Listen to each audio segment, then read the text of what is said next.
Hello friends. और class 12th chapter 13 का ये लास्ट टॉपिक है जिसका नाम है nuclear fission and nuclear fusion.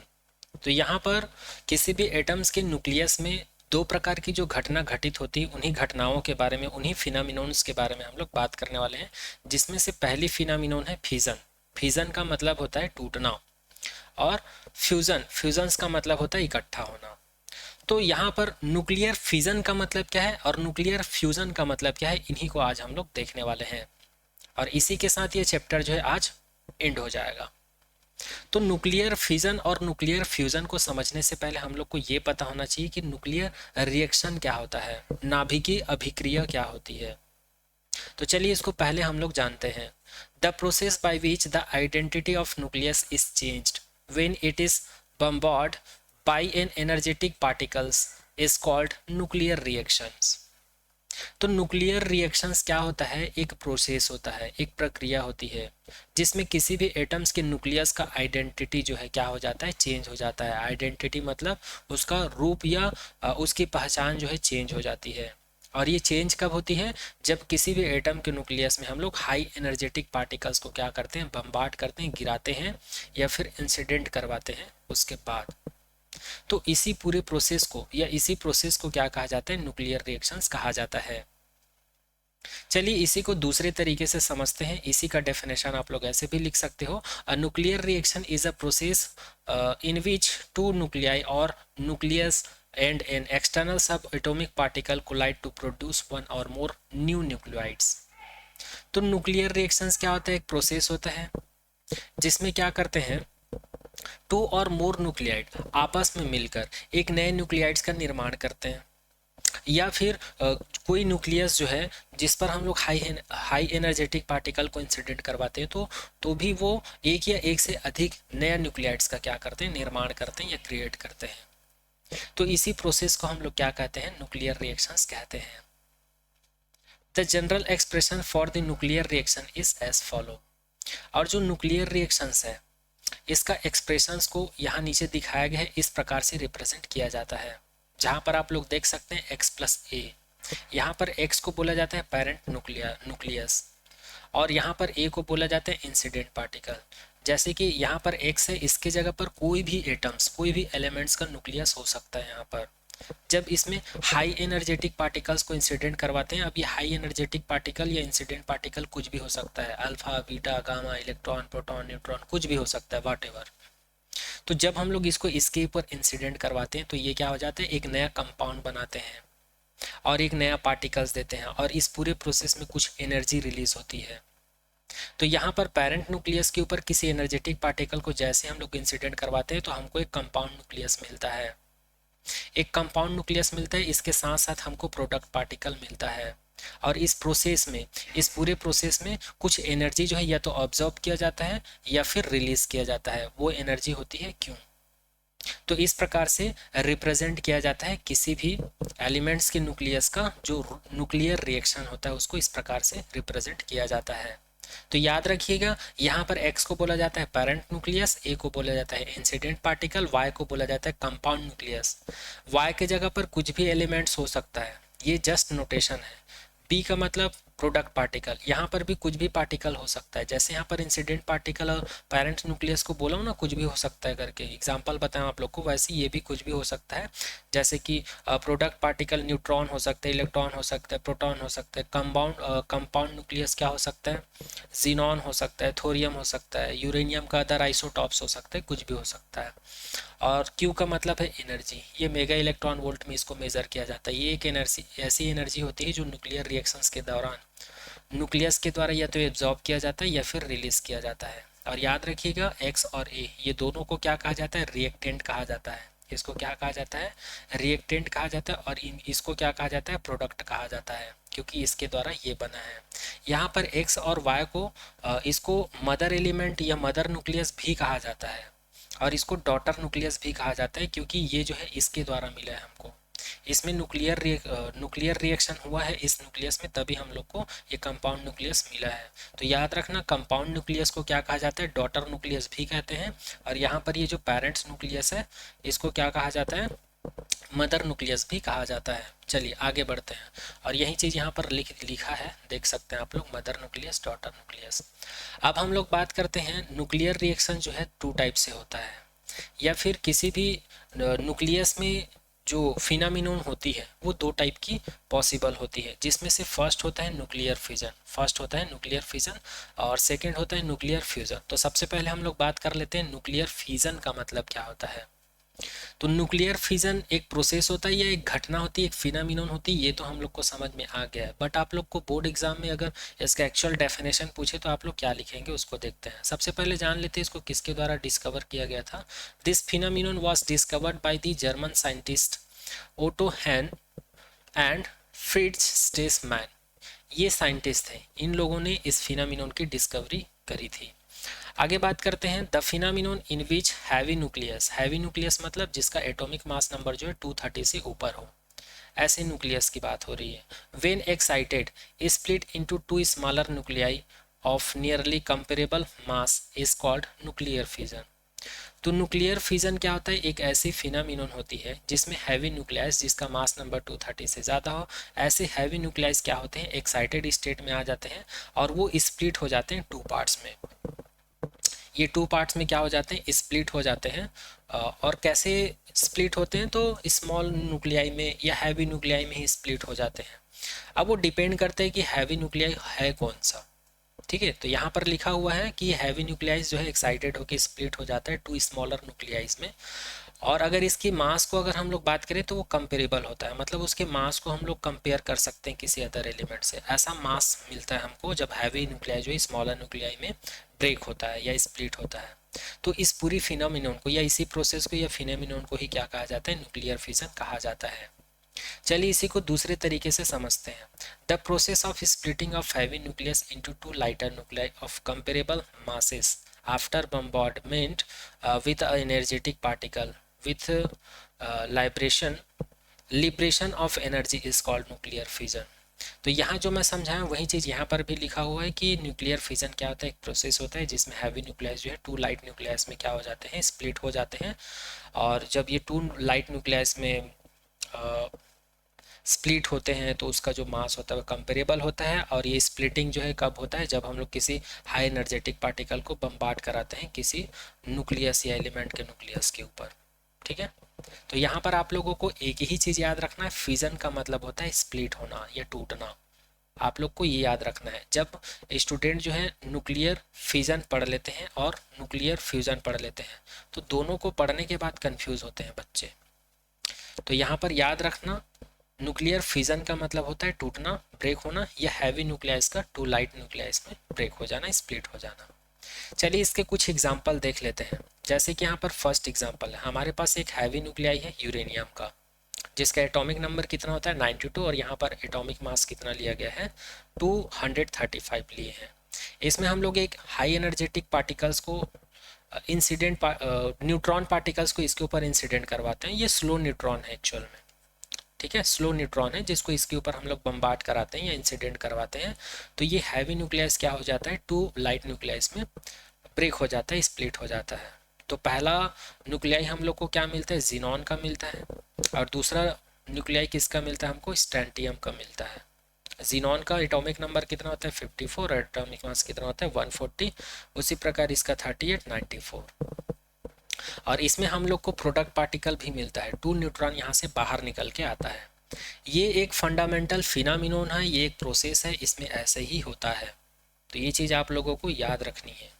ठीक है, चलिए दूसरा एग्जांपल देखते हैं। अच्छा, इस प्रकार का ये जो फिनामिनोन हो रहा है, ये जो हैवी न्यूक्लियाई है ये 2 लाइट न्यूक्लियाई में क्या हो रहा है, स्प्लिट हो रहा है। इसी फिनामिनोन के इसी प्रोसेस को ही बोला जाता है न्यूक्लियर फिजन।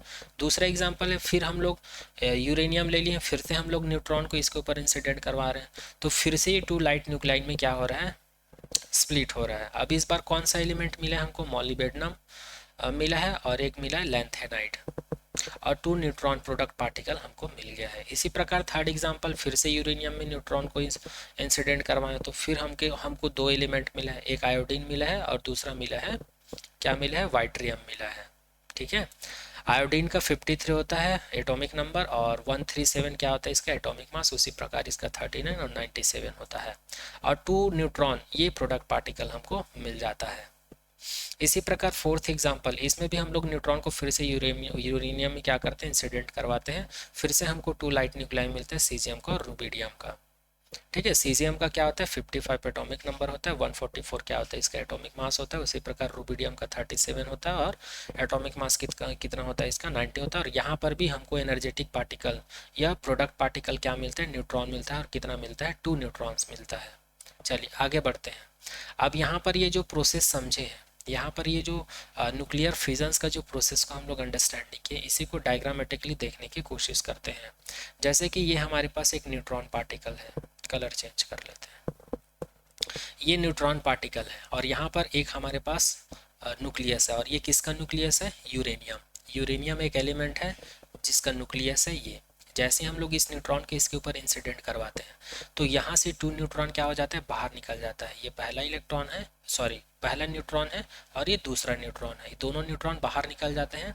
और साथ ही ये जो यूरेनियम है 2 लाइट न्यूक्लियाई में स्प्लिट हो जाता है, जैसे कि फर्स्ट है सीजियम और सेकेंड है रुबिडियम। तो इसी चीज़ को मैं वहाँ पर बताने की कोशिश कर रहा था एग्जाम्पल के थ्रू। चलिए एक और फिनोमिनन देखते हैं। फिर से हम लोग न्यूट्रॉन को यूरेनियम के ऊपर इंसिडेंट करवाते हैं, फिर यहाँ से कितने न्यूट्रॉन्स बाहर निकलते हैं, यहाँ पर एक न्यूट्रॉन बाहर निकला है, यहाँ पर दूसरा, और यहाँ पर तीसरा। यहाँ पर 3 न्यूट्रॉन बाहर निकल रहे हैं, और ये जो यूरेनियम है ये 2 लाइट न्यूक्लाइस में स्प्लिट हो रहे हैं।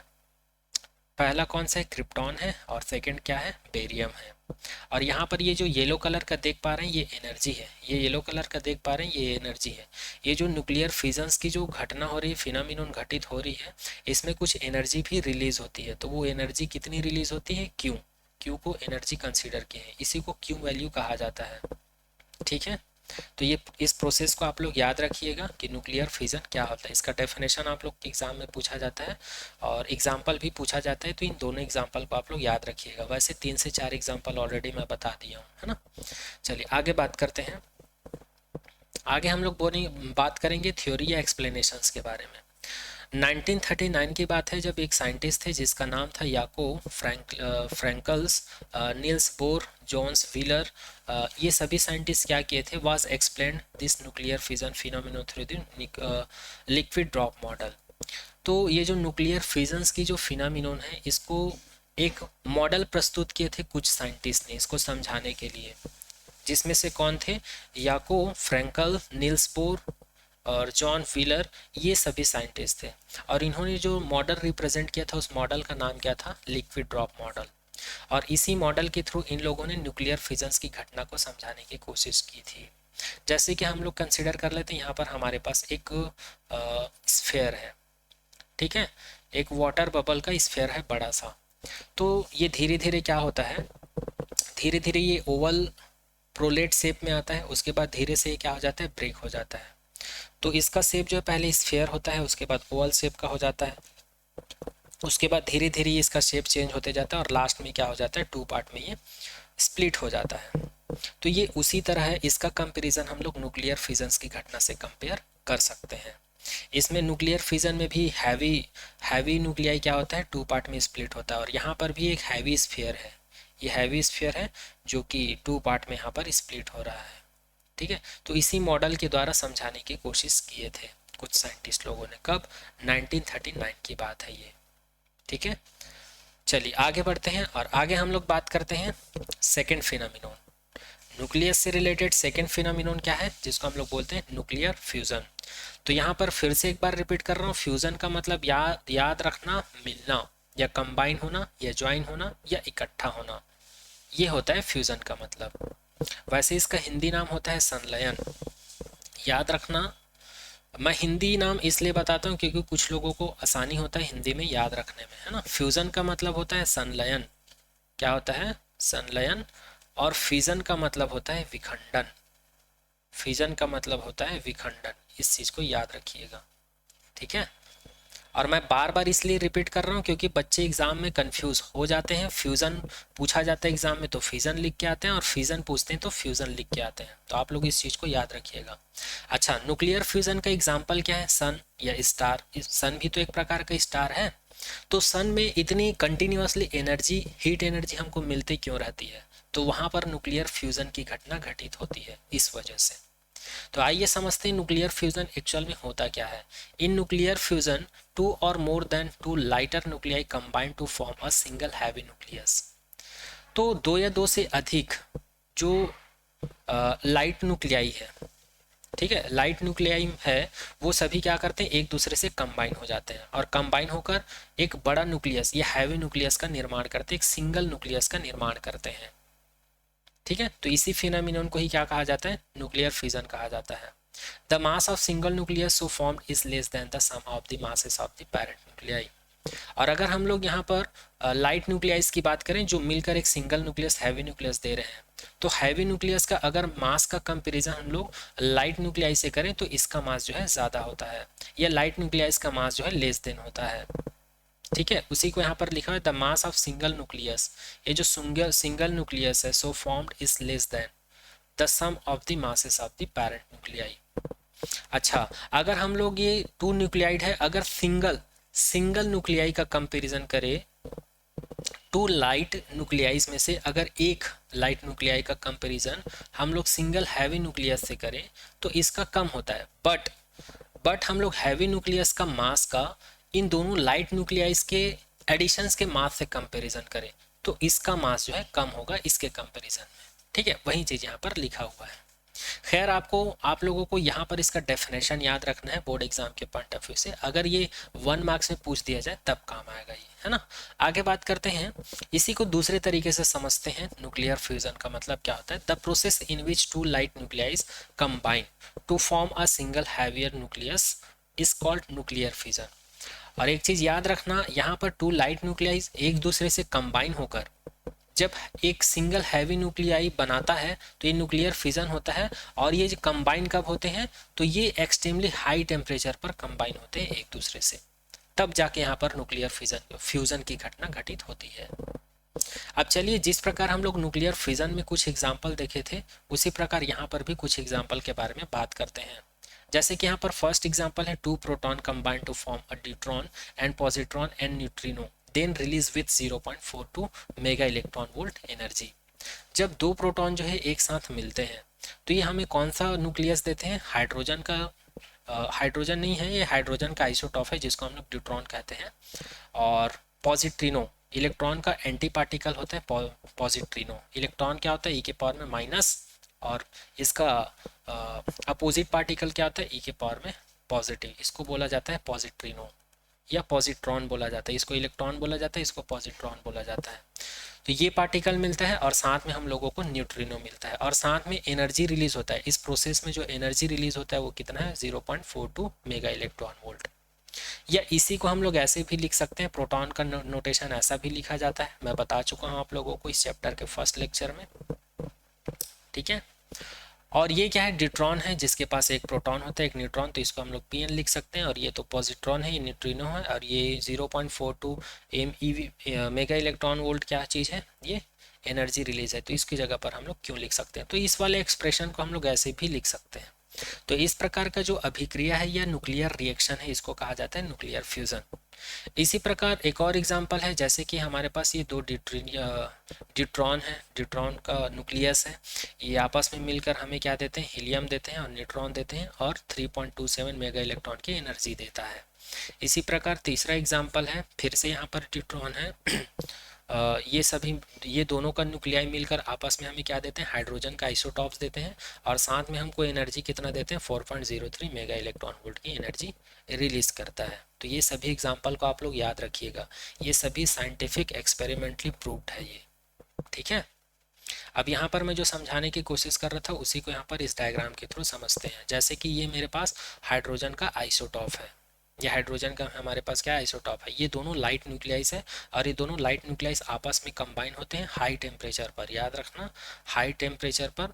तो यहाँ पर फ्यूज़न की घटना घटित होती है, फिर फ्यूज़न के पश्चात हमको एक हैवी न्यूक्लियाइड या एक नया न्यूक्लियाइड मिलता है, एक सिंगल, ये दोनों आपस में मिलकर एक सिंगल न्यूक्लियाइड बनाते हैं और एक प्रोटॉन या एक प्रोडक्ट पार्टिकल यहाँ पर रिलीज होती है और साथ में यहाँ पर एनर्जी रिलीज होती है। तो इसी को यहाँ पर ये जो एग्जांपल है इसी को डायग्रामेटिकली यहाँ पर समझाया गया है। चलिए इसी को और अच्छे से समझते हैं, इसी को और अच्छे से समझते हैं। जैसे कि यहाँ पर आप लोग देख सकते हो ये एक लाइट न्यूक्लियाई है जिसका नाम है ड्यूटेरियम और सेकेंड लाइट न्यूक्लियाई है जिसका नाम है ट्रिटियम। तो ये दोनों आपस में कंबाइन हो जाते हैं हाई टेम्परेचर पर, तो यहाँ पर फ्यूज़न की घटना होती है। इसके बाद हम लोग को एक सिंगल न्यूक्लियाई मिलता है जिसका नाम है हीलियम और एक प्रोडक्ट पार्टिकल मिलता है जो कि न्यूट्रॉन, और इस प्रोसेस में एक एनर्जी रिलीज होती है, वो एनर्जी होती है ई, या फिर इसको हम लोग क्यों से डिनोट करते हैं, कहीं कहीं पर इसको ई से डिनोट करते हैं। वैसे यहाँ पर ये रिलीज एनर्जी या एब्जॉर्ब एनर्जी, इसलिए आप लोग इसको क्यों से ही डिनोट करिएगा, ठीक है।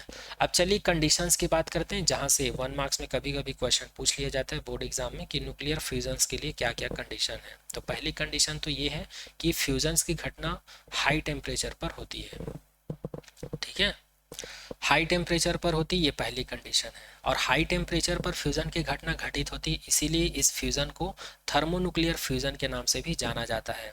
इसको भी एग्ज़ाम में बहुत बार पूछा जा चुका है, बोर्ड एग्ज़ाम में पूछा जाता है इसको, थर्मोन्यूक्लियर फ्यूज़न का दूसरा नाम क्या है, तो न्यूक्लियर फ्यूज़न या फिर फ्यूज़न या फिर न्यूक्लियर फ्यूज़न का दूसरा नाम क्या है, तो थर्मोन्यूक्लियर फ्यूज़न है, ठीक है।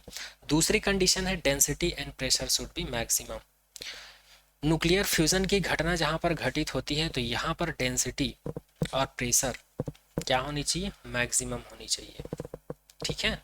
डेंसिटी प्रेशर मैक्सिमम होने का मतलब क्या है, जिस लाइट न्यूक्लियस की बात कर रहे हैं उसकी डेंसिटी और प्रेशर जब वो दोनों एक दूसरे से कंबाइन होते हैं उस समय ये दोनों चीज मैक्सिमम होनी चाहिए, ठीक है। चलिए तो इस प्रकार से आप लोगों का क्लास 12 का चैप्टर 13 क्लास 12 का चैप्टर 13 का थ्योरी पार्ट जो है कंप्लीट होता है। अब आई होप आज के इस लेक्चर में सारा पॉइंट सारा टॉपिक आप लोग को समझ में आ गया होगा। फिर भी कुछ डाउट रह जाता है तो कमेंट सेक्शन में कमेंट कर दीजिएगा। मिलते हैं आने वाले नेक्स्ट लेक्चर में एक नए टॉपिक के साथ। आज के लेक्चर में यहीं तक। Thank you everyone.